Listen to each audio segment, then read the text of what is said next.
Allô, Raline? Allô William? Ouais, ça te dit de venir à la plage? Je suis à Boucan. Ça me dit pas trop, la plage est super sale. Mais non, t'inquiète pas, ils ont mis les robots et tout, c'est super propre. Quel robot? De quoi tu parles? Attends un instant, je t'explique. Allez. Donc le robot en question, c'est le beach cleaner. Les gars et moi, on va t'expliquer.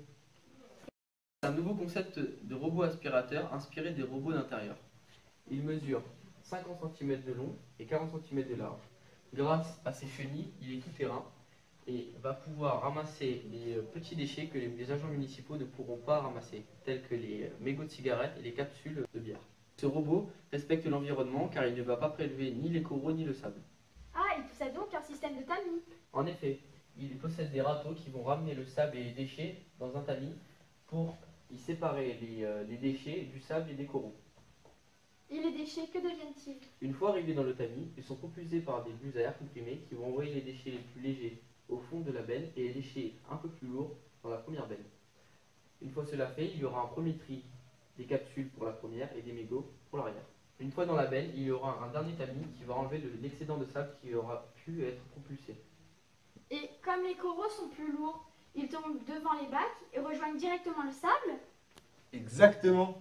Les robots sont munis de capteurs infrarouges afin de détecter le vide. Équipés d'un GPS également, afin de cartographier le site, ils sont également connectés entre eux via le Wi-Fi pour ne pas passer deux fois au même endroit.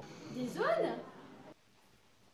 Oui, par exemple, la plage de Boucan-Canotte a une superficie de 241 km². On peut la diviser en 7 zones qui seront chaque jour nettoyées par 6 robots qui auront une autonomie de 2 heures. Il faudra changer la batterie 3 fois pour un total de 6 heures par robot. Il est possible d'utiliser 18 robots si on ne change pas les batteries. Et ces robots, ils vont pas gêner les gens sur la plage? Et non, car il n'y aura personne sur la plage. Le nettoyage aura lieu entre 23h et 5h. Une fois leurs travaux finis, ils partent se recharger sur leurs bornes situées au poste de secours. Elles sont alimentées par les panneaux photovoltaïques installés sur le toit du poste. Ah, c'est écologique. Et ils sont fabriqués avec des matériaux recyclés? Tout à fait. Les matières plastiques recyclées sont utilisées dans ce projet, notamment le bâti, et aussi l'aluminium qui ne souffrira pas de la corrosion, car c'est un appareil qui va s'utiliser au bord de mer, donc l'air marin attaquerait la ferraille. C'est pour ça que nous utilisons du plastique et de l'aluminium. Mais ça coûte cher tout ça, non? Un robot vaut environ 900 € selon les pièces choisies. Pour éviter toute tentative de vol, le robot est équipé d'une puce GPS permettant de le localiser. Et une alarme qui se déclenche dès qu'il sort de son périmètre ou lorsqu'il est soulevé. Il va envoyer directement un signal au responsable compétent.